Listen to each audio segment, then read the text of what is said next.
علی بھائی مرنے کے فوراً بعد حساب و کتاب شروع ہو جاتا ہے یا روز قیامت؟ حساب و کتاب تو میرے بھائی مرنے سے پہلے بھی شروع ہو جاتا ہے. سورۃ الانعام میں ہے کہ جب گناہگاروں کی موت کا وقت قریب آتا ہے تو فرشتے ان کے منہ اور پیٹھوں کے اوپر ہتھوڑے مارتے ہیں اور کہتے ہیں نکالو اپنی جانوں کو اور آؤ اس عذاب کی طرف جو تمہارا انتظار کر رہا ہے. یہ تو سورۃ الانعام کی آیت ہے. عذاب کی 4 قسطیں ہیں. نمبر 1 دنیا میں جو سورہ السجدہ میں آیا، الف لام میم السجدہ.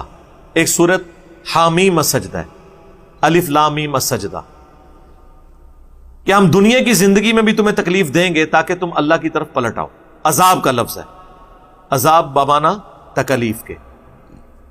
دوسری قسط سورۃ الانعام میں آئی کہ موت کے وقت فرشتے منہ اور پیٹھ کے اوپر ہتھوڑے مارتے ہیں اور ساتھ اس میں الفاظ ہیں کہ آؤ اس بڑے عذاب کی طرف. مراد یہ کہ اب عالم برزخ میں، چاہے آپ اسے عذاب قبر کہہ لیں، کوئی بھی نام رکھیں، وہ عذاب، وہ تیسرا عذاب ہے جو قبر میں ہوگا. وہ قبر شیر کا پیٹ بھی ہو سکتی ہے، سمندر کی گہرائیاں بھی ہو سکتی ہے، مٹی کے نیچے بھی ہو سکتا ہے، ہواؤں میں بھی ہو سکتا ہے.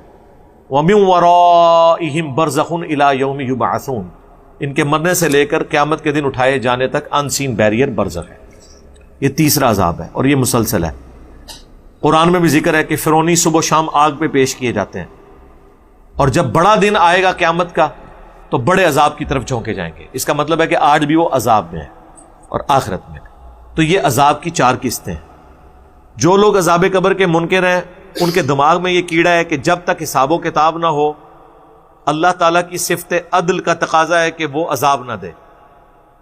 اللہ تعالیٰ کی صفت عدل بھی ہے اور اللہ تعالیٰ سب سے بہترین حساب فرمانے والا بھی ہے اور سب سے جلدی حساب فرمانے والا بھی ہے. یہ بھی قرآن میں آیات ہے.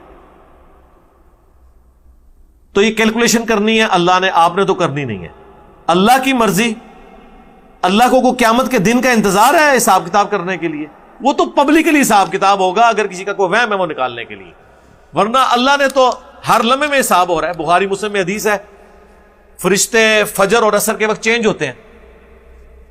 ڈیوٹیاں لگی ہوئی ہیں فرشتوں کی، بندوں کے ساتھ اٹیچ ہیں.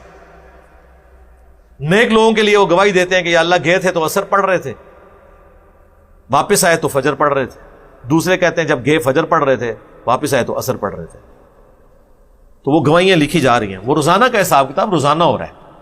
صحیح مسلم میں حدیث ہے کہ ہر پیر اور ہر جمعرات کو اللہ کے حضور نامہ اعمال پیش ہوتے ہیں. تو نامہ اعمال تو پیش ہو رہے ہیں. پھر سال میں سنن نسائی میں حدیث ہے کہ شعبان کے مہینے میں نبی علیہ السلام کثرت سے روزے رکھتے تھے اور کہتے تھے کہ میری خواہش ہے کہ نامہ اعمال جب میرا اللہ کے حضور پیش ہو میں روزے کی حالت میں ہوں. اس لیے آپ روزہ رکھتے تھے شعبان کا پورا مہینہ. وہ تو اللہ نے حساب و کتاب رکھا. ان کی ڈاکٹرن ٹوٹ گئی جو کہتے ہیں قیامت سے پہلے عذاب نہیں ہو سکتا. تو قرآن میں تو عذاب کا ذکر ہے دنیا کی زندگی میں بھی تاکہ لوگ اللہ کی طرف پلٹیں. موت کے وقت بھی عذاب کا ذکر ہے سورۃ الانعام میں. تو جب 2 قسطیں قرآن سے ڈائریکٹلی اور تیسری بھی ثابت ہوتی ہے کہ بڑے عذاب کی طرف ان کو پھر پیش کیا جائے گا اور فرعونی صبح و شام آگ پہ پیش کیے جاتے ہیں.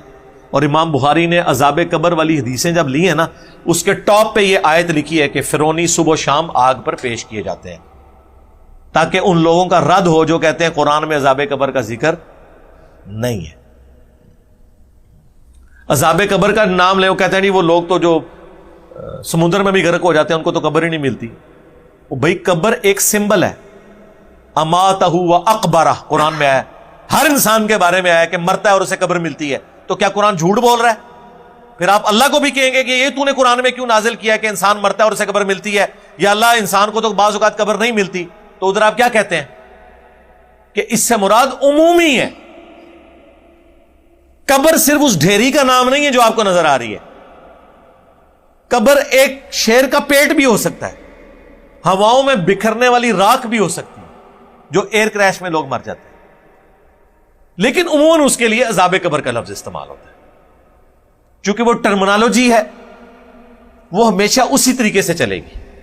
ٹرم چینج نہیں ہوتی. شوربے کی ٹرم چکن کے شوربے کے لیے بھی بولی جائے گی